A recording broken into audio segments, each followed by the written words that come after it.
Hello प्यारे बच्चों, आज मैं साना साना हाथ जोड़ी चैप्टर जो कि नेपाली भाषा में एक प्रार्थना के शब्द हैं, यह चैप्टर का लास्ट और 5th पार्ट लेकर आई हूँ जिसमें हम क्वेश्चन आंसर्स भी डिस्कस करेंगे। बट उससे पहले हम देखेंगे लेखिका मधु कांकरिया अपनी मित्र मणि और जितेन के साथ जब यात्रा से लौटी, कटाव की यात्रा की, युमथांग की यात्रा की, लेकिन जब वह वापस युमथांग पहुंची तब वह कैसा देखती है, कैसा सोचती है, वो अब देखेंगे। जीप में बैठने को हुए कि एक पहाड़ी कुत्ते ने रास्ता काट लिया। मणि ने बताया। मणि कौन है? उनकी सहयात्री है, मधु कांकरिया जी की मित्र है। ये पहाड़ी कुत्ते हैं। पहाड़ी कुत्तों की स्पेशलिटी होती है कि ये भौंकते नहीं हैं, ये सिर्फ चांदनी रात में ही भौंकते हैं। सो ध्यान रखेंगे, दिस इज ऑल्सो इम्पोर्टेंट। क्या विस्मय और अविश्वास से मैं सुनती रही, क्या समुद्र की तरह कुत्तों पर भी पूर्णिमा और चांदनी कामनाओं का ज्वार भाटा जगाती है? खैर, लौटती यात्रा में जीप में भी जितेन हमें भिन्न भिन्न जानकारियां दे रहा था, रकम रकम जानकारियां देता रहा। मैडम, यहाँ एक पत्थर है जिस पर गुरु नानक के फुटप्रिंट है। कहते हैं यहाँ गुरु नानक की थाली से थोड़े से चावल छिटक कर बाहर गिर गए थे। जिस जगह चावल छिटक कर गिरे थे वहाँ चावल की खेती होती है। करीब 3-4 किलोमीटर बाद ही उसने फिर उंगली दिखाई। मैडम, इसे खेदूम कहते हैं। खेदूम क्या है? Mark this is also important. यह पूरा लगभग 1 किलोमीटर का एरिया है। यहाँ देवी देवताओं का निवास है, ऐसा वहाँ के लोगों की मान्यता है। यहाँ जो गंदगी फैलाएगा वह मर जाएगा। सो दैट मीन्स खेदूम एक बहुत ही पवित्र स्थान है और वहाँ के लोगों की मान्यता है कि यहाँ प्रदूषण फैलाने से, यहाँ गंदगी फैलाने से गॉड उसे पनिश करते हैं और उसकी डेथ हो जाती है। तुम लोग पहाड़ों पर गंदगी नहीं फैलाते? उसने जीप निकालते हुए कहा। जितेन ने कहा, नहीं मैडम, पहाड़, नदी, झरने, हम इनकी पूजा करते हैं। इन्हें गंदा करेंगे तो हम मर जाएंगे। तभी गैंगटॉक कितना सुंदर है। गैंगटॉक नहीं मैम, गंतोक कहिए। इसका असली नाम गंतोक है। गंतोक का मतलब है पहाड़। Mark this is also important. Gangtok शहर का इन्होंने सफ़र किया है तो आप देखेंगे गंतोक का मतलब है पहाड़। मैं कुछ पूछती कि वह फिर चालू हो गया। मैडम, युमथांग भी पहले टूरिस्ट स्पॉट नहीं था। यह तो सिक्किम जब भारत में मिला उसके भी कई वर्षों बाद भारतीय आर्मी के कप्तान शेखर दत्ता के दिमाग में आया कि यहाँ सिर्फ फौजियों को रखकर क्या होगा। सो घाटियों के बीच रास्ते निकालकर इसे टूरिस्ट स्पॉट बनाया जा सकता है। आप देखिए, अभी भी रास्ते बन रहे हैं। हाँ, रास्ते अभी भी बन रहे हैं। शायद मनुष्य की इसी असमाप्त खोज का नाम है सौंदर्य। मन ही मन कहती हूँ, जीप आगे बढ़ने लगी। बहुत लेंदी चैप्टर था लेकिन बहुत इंटरेस्टिंग था। अपने गैंगटॉक शहर की नहीं, गंतोक शहर की यात्रा की, युमथांग की, लायुंग की यात्रा की और कटाव की यात्रा की। अब हम क्वेश्चन आंसर डिस्कस करते हैं। क्वेश्चन आंसर्स में आपका पूरा चैप्टर वापस से आपको याद हो जाएगा।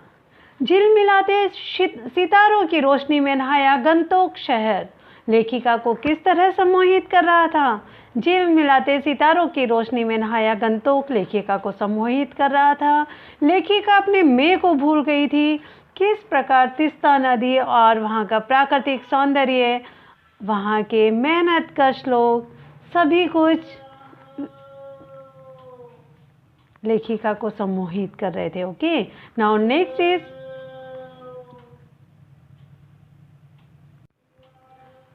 गंतोक को मेहनतकश बादशाहों का शहर क्यों कहा जाता है? ये तो आपको मार्क भी कराया। गंतोक के लोग, ना सिर्फ पुरुष, महिलाएं, बच्चे भी अथक परिश्रम करते हैं। अपनी जान जोखिम में डालकर वह हमारे लिए इतना सुरम्य स्थान बना रहे हैं, पर्यटन स्थल बना रहे हैं, टूरिस्ट स्पॉट बना रहे हैं। वहाँ के पुरुष, महिलाएं किस प्रकार पहाड़ों को खोद खोद कर हमारे लिए सुगम्य, सुरम्य यात्रा का बंदोबस्त कर रहे हैं। और ना सिर्फ पुरुष और महिलाएं, वहाँ के बच्चे भी कितना दूर पहाड़ी क्षेत्रों में स्थित स्कूल जाते हैं। और सिर्फ स्कूल ही नहीं जाते, इतनी चढ़ाई चढ़कर ही स्कूल नहीं जाते, बल्कि अपने घर का काम भी करते हैं। पानी भर कर लाते हैं, मवेशी चराते हैं। वहाँ की महिलाएं किस प्रकार अपने छोटे छोटे बच्चों को पीठ पर लाद कर पहाड़ों को तोड़ने जैसा जोखिम भरा कार्य कर रहे हैं। इन्हीं सबको देखकर लेखिका ने गंतोक को मेहनतकश बादशाहों का शहर कहा। कभी श्वेत तो कभी रंगीन पताकाओं का फहराना किन अलग अलग अवसरों की ओर संकेत करता है। ये भी मैंने आपको मार्क कराया। वहाँ बौद्ध धर्म प्रचलित है।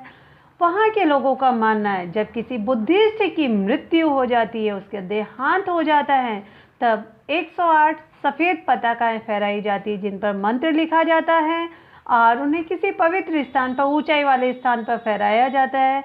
उन्हें उतारा नहीं जाता है, ये स्वतः नष्ट हो जाती है।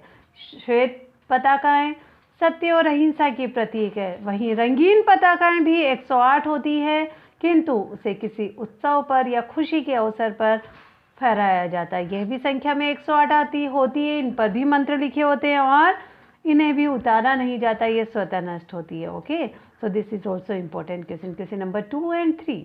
जितेंद्र नार्गे ने लेखिका को सिक्किम की प्रकृति, वहाँ की भौगोलिक स्थिति और जनजीवन के बारे में महत्वपूर्ण जानकारियाँ दी, बताइए। सो ये तो पूरे चैप्टर से ओवरऑल आएगा, आपको मार्क कराए जो इम्पोर्टेंट लाइन्स हैं। कैसे वहाँ के लोगों का जनजीवन कैसा है, कितना कठिन परिश्रम करते हैं, किस प्रकार बच्चे परिवार में हेल्प करते हैं, महिलाएं पुरुषों के साथ कंधे से कंधा मिलाकर कार्य कर रही है, तो सारा इसमें इन्वॉल्व होगा। लॉन्ग स्टॉक में घूमते हुए चक्र को देखकर लेखिका को पूरे भारत की आत्मा एक जैसी क्यों दिखाई दी। भारत तो अखंडता में एकता वाला देश है, सभी धर्मों का तीर्थ स्थल है। यहाँ सभी धर्मों के लोग मिलजुल कर रहते हैं, सबकी आस्थाएं एक है। हाँ, रीति रिवाज अलग हो सकते हैं। जब उन्होंने लॉन्ग स्टॉक में घूमते हुए चक्र को देखा और जब पूछा तो जितेंद्र ने बताया कि इस चक्र को लेकर घूमने से ऐसा माना जाता है कि हमारे पाप धुल जाते हैं।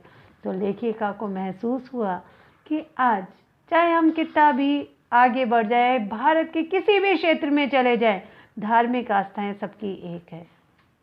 ओके, नाउ नेक्स्ट देखेंगे, जितेंद्र नार्गे की गाइड की भूमिका के बारे में विचार करते हुए लिखिए कि वह एक कुशल गाइड में क्या गुण होने चाहिए। सो कुशल गाइड को जिस जगह वह गाइड की भूमिका निभा रहा है, वहाँ के राजनीतिक, वहाँ के सामाजिक, वहाँ के सांस्कृतिक परिवेश के बारे में उसे नॉलेज होनी चाहिए, एक से अधिक भाषाओं का ज्ञान होना चाहिए, व्यवहार कुशल होना चाहिए, साथ ही साथ उसे वहाँ के जो रास्ते हैं उनकी नॉलेज होनी चाहिए। ओके, वहाँ की छोटी छोटी जगहों के बारे में नॉलेज होनी चाहिए। इस तरह से गाइड में बहुत सारे क्वालिटीज़ होनी चाहिए, जो कि आपने जितेंद्र नार्गे में भी देखा। इस यात्रा वृत्तांत में लेखिका ने हिमालय के जिन जिन रूपों का चित्र खींचा है उन्हें अपने शब्दों में लिखिए। तो आप बता देंगे, कहीं तो पहाड़, हरे पहाड़ दिख रहे थे, कहीं सफ़ेद पहाड़ थे, कितने ऊंचे थे, हिमालय किस प्रकार अपना रूप बदल रहा था। ओके, वो सारी चीज़ें आएगी। प्रकृति के उस अनंत और विराट स्वरूप को देखकर लेखिका को कैसा अनुभूति हुई, तो वो आप बताएंगे कैसा लेखिका प्रकृति में ही खो गई थी, अपने मैं को भूल चुकी थी, ऐसा लग रहा था कि बूंद बूंद कर उनके हृदय से कुछ टपक रहा हो। प्राकृतिक सौंदर्य के अलौकिक आनंद में डूबी लेखिका को कौन कौन से दृश्य झकझोर देते हैं। जब उन्होंने देखा किस प्रकार महिलाएं, जो कि इतनी सुंदर कोमल काया वाली महिलाएं, पहाड़ों को तोड़ने जैसा दुष्कर कार्य कर रही है और अपने जान को जोखिम में डाल रही है, वहीं उन्होंने देखा कि कुछ महिलाओं की पीठ पर बच्चे भी बंधे हुए हैं। उन्होंने मातृत्व के साथ साथ श्रम साधना वह महिलाएं कर रही है। नाउ नेक्स्ट उन्होंने देखा किस प्रकार बोकू पहनकर पहाड़ी क्षेत्र में आलू की खेती और चाय के बागानों में महिलाएं कार्य कर रही है, वो दिखाएंगे। नाउ नेक्स्ट इज यस लेखिका और उसमें देखेंगे हम किस प्रकार वहाँ के बच्चे, पहाड़ियन बच्चे जो इतना ऊंचाई पर जाकर, बहुत ऊंचे क्षेत्र पर रहते हैं, कितनी पहाड़ियाँ चढ़कर वह स्कूल जाते हैं और उनके लिए कोई व्हीकल फैसिलिटी नहीं है और सिर्फ स्कूल जाने का ही कार्य नहीं, इतनी ही ऊंचाई पर चढ़कर वो वापस अपने घर आते हैं, गांव घर के मवेशी जानवर चराते हैं, घर के छोटे मोटे कार्य भी करते हैं, ईंधन के लिए लकड़ी जुटाते हैं, ऐसे बहुत सारे कार्य, दुष्कर कार्य वह बच्चे करते हैं और पुरुष, महिला और बच्चे सभी मिलजुल कर कार्य कर रहे हैं। नाउ नेक्स्ट देखेंगे, सैलानियों को प्रकृति की अलौकिक छटा का अनुभव करवाने के में किन किन लोगों का योगदान होता है। सैलानियों को प्रकृति की अलौकिक छटा दिखाने में यह व्यक्ति, ये महिलाएं, ये पुरुष जो हमारे लिए सुगम्य रास्ते बना रहे हैं, अपनी जान जोखिम में डालकर। पर्यटन विभाग सभी और वहाँ के जो लोकल लोग हैं उनका भी योगदान होता है। कितना कम लेकर ये समाज को कितना अधिक वापस लौटा देती है। इस कथन के आधार पर स्पष्ट कीजिए कि आम जनता की देश की आर्थिक प्रगति में क्या भूमिका होनी चाहिए। हमें हमारे देश के सौंदर्य को बढ़ाने के लिए, बनाए रखने के लिए पूरा योगदान देना चाहिए। ओके, और हमें देश में ध्यान ना सिर्फ देश में, लेकिन हमें इतना ध्यान रखना चाहिए कि हमें प्रदूषण नहीं फैलाना चाहिए। ये हमारा मौलिक कर्तव्य होना चाहिए। हमें अपने अधिकारों के प्रति अवेयर रहना चाहिए। ओके, ये सारी चीज़ें इसमें आएगी ना। आज की पीढ़ी द्वारा प्रकृति के साथ किस तरह खिलवाड़ किया जा रहा है। हम अपने लालच के लिए वृक्षों की अंधाधुंध कटाई कर रहे हैं, प्रदूषण को फैला रहे हैं, नदियों तालाबों के रास्तों को रोककर वहाँ भी बिल्डिंग खड़ी कर देते हैं, अतिक्रमण करते हैं। इसे रोकने में आपकी क्या भूमिका होनी चाहिए? तो हमें अपने देश की सरकार की मदद करनी चाहिए, ज़्यादा से ज़्यादा वृक्ष लगाने चाहिए। हमारे देश में जो टूरिस्ट स्पॉट है, पिकनिक स्पॉट है, उनकी सुंदरता का ख्याल रखना चाहिए, प्रदूषण नहीं फैलाना चाहिए। अगर कोई फैला रहा है तो हमें उसे भी समझाना चाहिए। तो इस तरह हम उनकी मदद कर सकते हैं। और पानी को वेस्ट नहीं करना चाहिए। ना सिर्फ प्रदूषण, वायु प्रदूषण, ध्वनि प्रदूषण सबका, और जल प्रदूषण सबका ध्यान रखना चाहिए। ओके, हमें देश को प्रदूषित नहीं करना है, स्वर्ग के समान सुंदर बनाना है।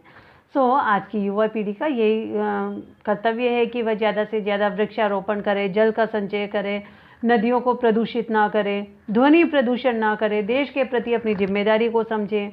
ओके, उन्हें प्रदूषण के कारण स्नोफॉल में कमी का जिक्र किया गया है। प्रदूषण के और कौन कौन से दुष्परिणाम सामने आए, तो ये आप देख ही रहे हैं कि किस प्रकार जब कई बार ऐसा होता है, बर्फ ज़्यादा स्नोफॉल हो रहा है, ज़्यादा बर्फ ग्लेशियर पिघल रहे हैं, तो जब हमें उन संचित जल की आवश्यकता होती है तब हमें जल नहीं मिल पाता है, कहीं बाढ़ आ जाती है, बादल फट जाते हैं, और तो और प्रदूषित जल मिलता है क्योंकि हम प्रदूषण फैला रहे हैं। तो ऐसे बहुत सारे रीज़न इसमें आ सकते हैं। Give these answers in your own words. Now next is, कटाव पर किसी भी दुकान का न होना उसके लिए वरदान है। ये डेफिनेटली उसके लिए वरदान है, क्योंकि वहाँ प्रदूषण रहित है, वहाँ कोई होटल नहीं है, वहाँ कोई शॉप नहीं है, इसीलिए आज वहाँ प्राकृतिक सौंदर्य अपने भरपूर यौवन पर है। वहाँ आज भी बर्फ़ देखी जा सकती है, हर मौसम में बर्फ़ देखी जा सकती है।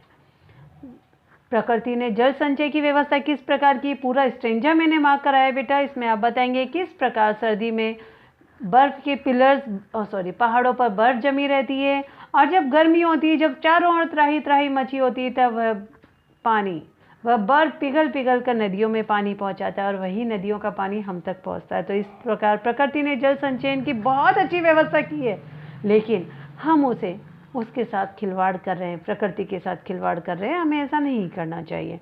देश की सीमा पर बैठे फौजी किस तरह की कठिनाइयों से जूझते हैं, तो ये तो आप देख ही रहे हैं। पोष और माघ जैसे महीने में जब हम हिम्मत भी नहीं कर सकते हैं अपने घर से बाहर निकलने की, वह बर्फ़ जमे इन पहाड़ों पर 24 घंटे की नौकरी करता है अपने परिवार से दूर, और उनके प्रति हमारा क्या उत्तरदायित्व होता है? हमें उनका सम्मान करना चाहिए। उनका परिवार जो हमारे साथ यहाँ रहता है उनका सम्मान करना चाहिए, उनकी मदद करनी चाहिए।